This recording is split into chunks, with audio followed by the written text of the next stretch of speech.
Today, Chris Hockman here with a wrap-up of Week 14 of the MLS season. Things started midweek as New York made the trip to Seattle and 6 goals were scored as the Sounders defeated New York 4-2. It was all Seattle early, taking a 2-0 lead by the 12th minute. The first to Freiberg, who neatly shrugged off his defender before a beautiful strike put the Sounders in front.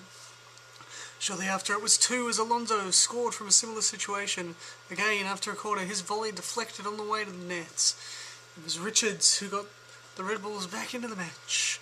Richards hitting a great strike, Killer getting a hand to it but unable to make the save. The Red Bulls head to the break 1 down before coming back just after the break as Sully's cross was deflected by Scott into the back of his own net. It was exciting end-to-end stuff, and the Sounders looked to lead again. New York with poor defence of the set piece. Levesque with some nice work on a corner. The Guernsey header, it was another mistake that sealed the win for Seattle. Sutting messing up on a back pass, allowing Levesque to steal the ball away and score it into an empty net. The Sounders winning 4-2.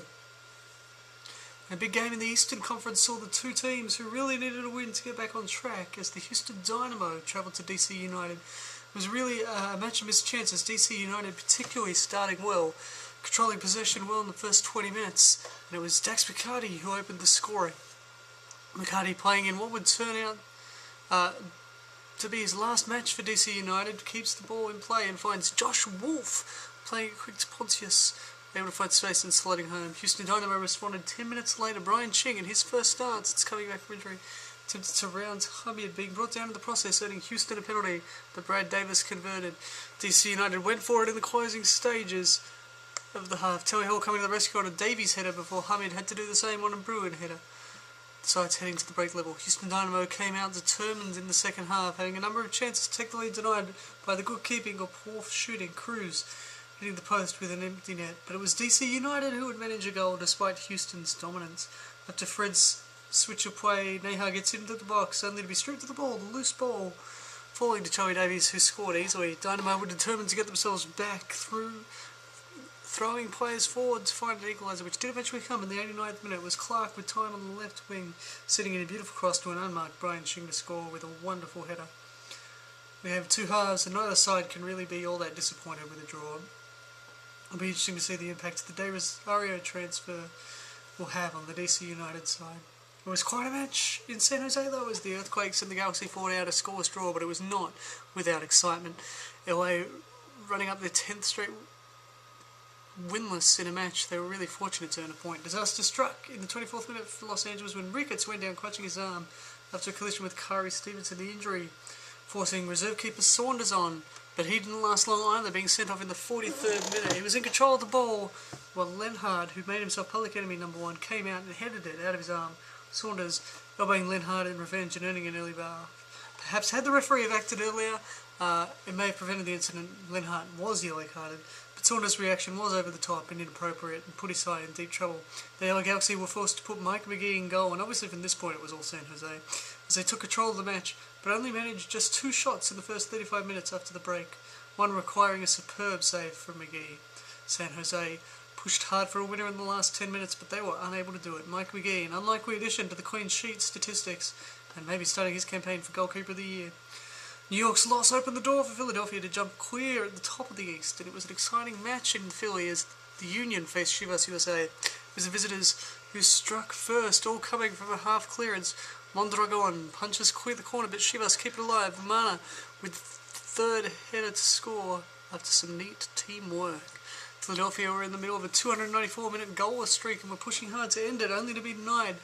The goal finally coming early in the second half was Mapp with the cross before Paunovic controlled well and slotted home his first MLS goal.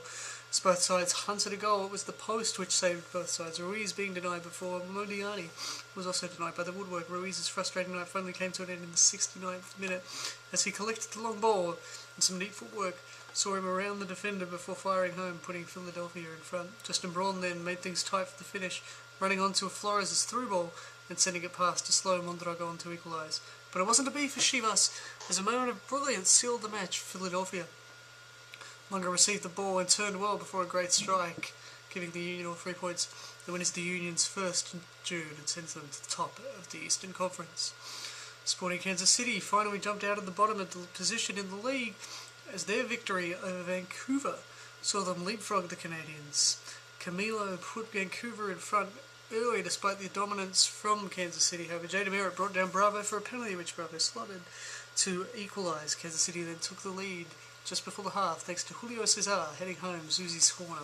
In truth, it really was a match bereft of chances, as you'd expect for the two worst teams in the MLS. But Sporting Kansas City will take the win. Dallas dominated Portland as they won 4-0. Zach Lloyd scoring his first career goal thanks to her Hernandez corner before George John did the same thing just 5 minutes later.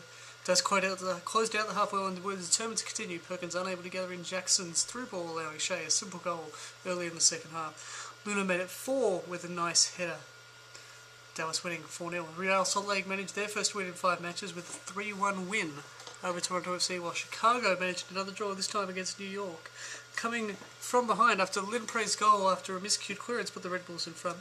While Papa was always dangerous for Chicago, and his pressure paid off in the 58th minute with Condul making an error on the save, allowing Chicago to draw.